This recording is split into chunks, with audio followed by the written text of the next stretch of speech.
These three colossal steam engines represent the first century of steam power. I'm Darren, and this is the Industrial Revolution.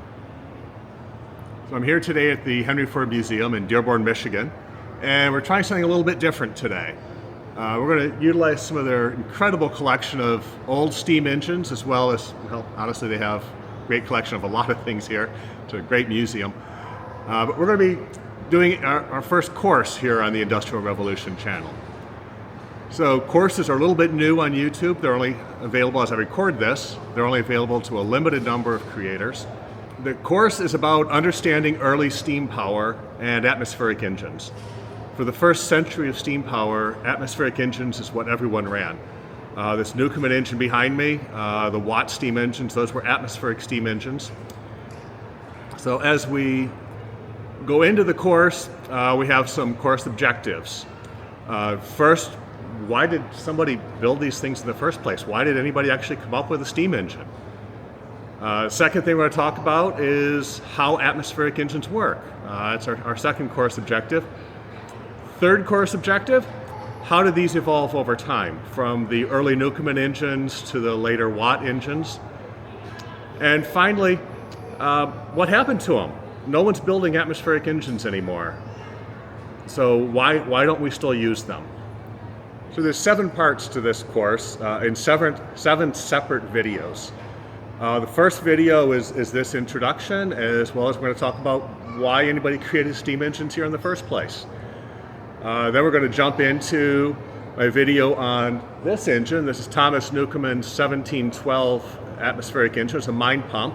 This is the oldest surviving steam engine in the world.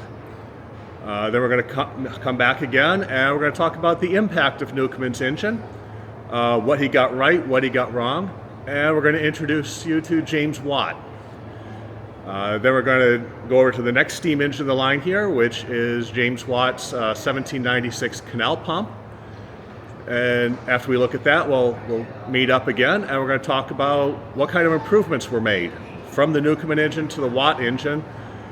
And then we're going to take a look at the next engine down there, which probably can't see from here, James Watt's 1811 canal pump, which has all the bells and whistles on it. He added everything that he'd invented pretty much at that point to that canal pump. And then finally, for the 7th video, we're going to come back here and we're going to discuss what happened to atmospheric power. Why aren't we still using it anymore? So first of all, what actually led to steam power being invented in the first place? And the simple answer to that is mining. You can see then this Newcomen engine, this was a mine pump. The whole point of the engine was to pump water out of the mines in Britain. Doesn't matter what kind of mine you have, iron, coal, tin, gold, whatever. You dig deep enough and you hit water. The way you work is you follow a vein. When you're mining coal, your seams tend to stay relatively flat, but if you're mining anything else, you're following a vein which might be a few feet wide, maybe a meter. It might be 50 feet wide. But in any case, as you follow that, it weaves around, it can go up and down, and eventually it's going to go down, it's going to plunge under the water table.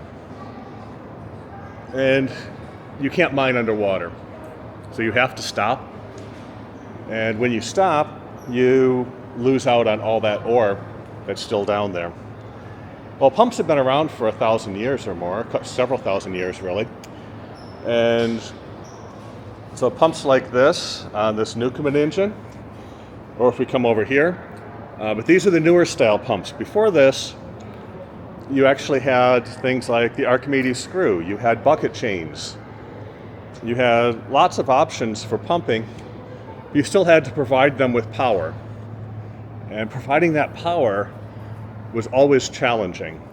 You ended up with lots of people powering the pumps. You ended up with lots of animals powering the pumps. They made some early attempts at a steam vacuum pump. The steam vacuum pumps sort of worked, never great. You could go down about 30 feet and that was it. And when you went down that 30 feet, the problem is your fire often had to be at the bottom. So Thomas Newcomen, he knew about these vacuum pumps, they're steam-powered vacuum pumps, and he took that and he combined it with other ideas and some really great inventions, and he created this system. Now this isn't his first. His early steam pumps actually had the cylinder here mounted directly on top of the boiler. The operator would actually stand on top of a platform above the boiler and manually operate the levers to control this. And that worked, but it wasn't great. By the time we came out with this one, this actually resolved a lot of the problems, and it was far more efficient.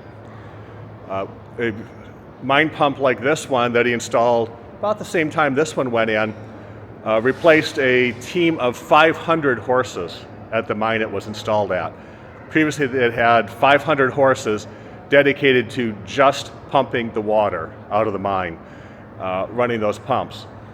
These things weren't cheap and they weren't simple, but compared to the cost of buying and housing and feeding 500 horses, taking care of all the people you need in order to actually handle and take care of those 500 horses, this doesn't look so bad after all, does it?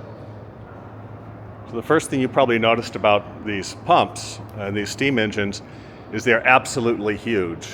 And as huge as this Newcomen pump is, if we look over here to the first of the Watt pumps, these are actually even bigger. Well, why is that? And the answer is because they had to work with low pressure steam. These guys were smart. They knew high pressure steam would work out better, but they had no real way to make it.